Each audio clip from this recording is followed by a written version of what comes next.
नरेंद्र जी, आप आज कहाँ आए हैं? आज हम शहर का जो एक ऐतिहासिक नारायण बाग है, ये अपना झांसी का फेफड़े कहा जाता है इसको। और आप इसकी दुर्दशा देखिए, हमारे झांसी के जो शहर के जो नाले आते हैं वो सीधा इसमें नारायण बाग में डाल दिए गए हैं। ये आप यहाँ देखिए, ये सीधा ऐसे जा रहे हैं। इसमें इतना गंदगी और मलबा है, इतना जहर है इसके अंदर, इतना केमिकल है कि यहाँ आगे जाके पूरा काफ़ी बड़ा एरिया है।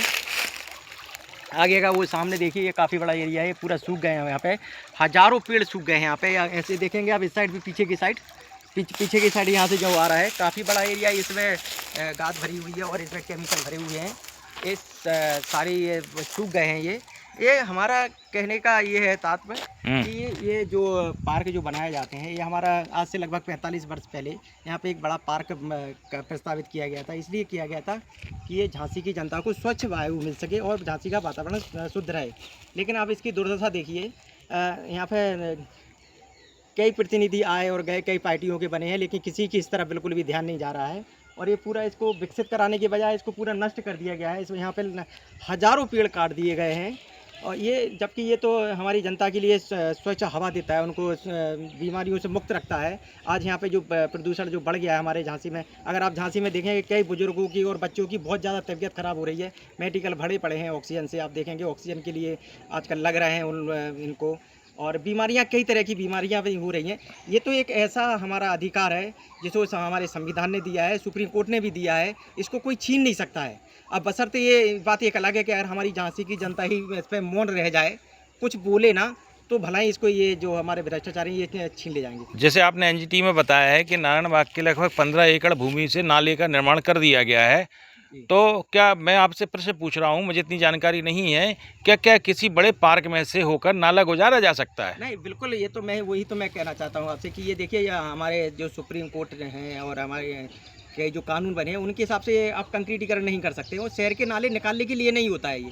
यहाँ पे आप देखेंगे बहुत बदबू आती है, यहाँ पे आप नाले के पास में खड़े नहीं हो सकते हैं, इतनी बदबू आती है। जबकि ये तो स्वच्छ वायु के लिए कि आदमी आए यहाँ पे स्वच्छ वायु ले, ना कि इसलिए कि हम यहाँ प्रदूषण। आज हम यहाँ पे खड़े हैं, खड़ा नहीं होते जा रहा है, लेकिन मजबूरी में हम यहाँ पे खड़े हैं क्योंकि वीडियो बना रहे हैं और दिखा रहे हैं जनता को, इसलिए। वरना इसकी ज़रूरत हमें नहीं है कि यहाँ पे खड़े रहे इतना प्रदूषण वाली जगह पे। ये सब स्वच्छ वायु के लिए बना है, ना कि इसके लिए। ये जो नष्ट कर दिया गया है यहाँ पे काफ़ी बड़े हिस्से में, लगभग 15 एकड़ का पेड़ काट के ये जो नाली निकाले गए हैं शहर के। तो आपका क्या मुहिम है? क्या बुंदेलखंड को आप बचा पाएंगे? नहीं, बुंदेलखंड को बिल्कुल, अगर जनता जागरूक रहेगी तो बना। मेरे अकेले से नहीं होता, ये तो सबको साथ में आना पड़ेगा। और हमारे जो बुंदेलखंड राज के लिए कई लोग मांग कर रहे हैं, उन लोग को आना पड़ेगा। हमारे जो यहाँ के जनप्रतिनिधि हैं, उनको भी आना पड़ेगा।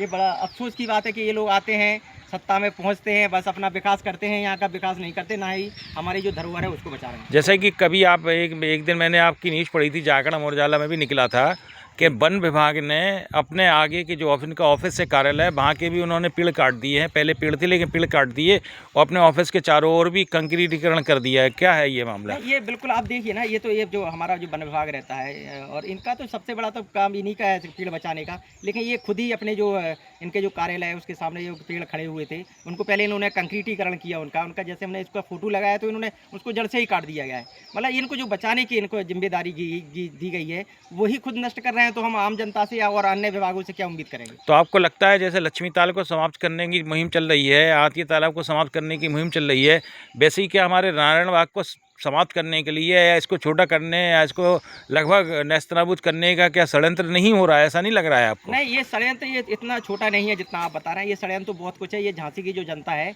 उसको ये बीमारी देना चाहते हैं, और बीमारी देकर ये यहाँ पे अपना हॉस्पिटल बड़े बड़े खड़े करके ये उनके द्वारा इनको लूटना चाहते हैं। ना यहाँ पे स्वच्छ पानी रहेगा, ना ही स्वच्छ हवा रहेगी, तो जाहिर सी बात है कि जनता को बीमार होना है, और बीमार होगी तो हॉस्पिटल में जाएगी। तो वही एक साजिश है इनको कि इनको जितना इनको बर्बाद करेंगे। और आदमी उलझा रहता है, ना तो इनको जब उलझा रहेगा, बीमारियों में रहेगा, फंसा रहेगा, ना तो ये रोजगार मांगेगा आपसे, ना ही ये सवाल करेगा, बस खाली दौड़ता रहेगा। तो इसको ये वही व्यवस्था इनकी जा रही है यहाँ पे। तो जो अब हम लोग, क्या झांसी की जनता से आप क्या अपील करना चाहते हैं? नहीं, अपील तो ये है कि उनका ये अधिकार है स्वच्छ वायु के। अगर वो स्वच्छ वायु और पानी का अपना ध्यान ले रहे हैं, उसके अधिकार के बारे में आवाज़ उठाएंगे, तो मुझे मालूम है कि उन्हीं को फ़ायदा होने वाला है, ना ही कोई बीमार होगा। कई चीज़ों के लाभ होंगे। उनके आने वाली पीढ़ी भी हमें कायर नहीं कहेगी, वरना जाहिर है कि कायर ही कहने वाली है, क्योंकि आज की वर्तमान पीढ़ी जो देख रही है उसी के ये सामने हो रहा है।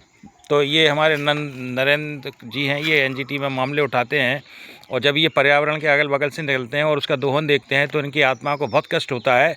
और मैं ये चाहता हूँ कि जितना कष्ट माननीय नरेंद्र जी को होता है, उतना ही कष्ट अगर हमारी झांसी और बुंदेलखंड की जनता को होने लगे तो निश्चित रूप से हम लोग अपने बुंदेलखंड को दबंगों से, भू माफियाओं से, भ्रष्ट अधिकारियों से, कर्मचारियों से और जितने भी लूटने वाले लोग हैं, किसी तरह से लूटते हैं, उनको बचा सकते हैं। तो मैं पंडित पंकज रावत आप लोगों से निवेदन कर रहा हूं कि हम लोगों की जो मुहिम है पर्यावरण और बुंदेलखंड को बचाने की, किसी भी स्थिति में बचा पाओ, तो अगर आप लाइक, शेयर या कमेंट करके भी अगर हम लोग को सहयोग दोगे तो निश्चित रूप से कहीं ना कहीं हम लोग भ्रष्ट लोगों के ऊपर हथौड़े का काम करेंगे।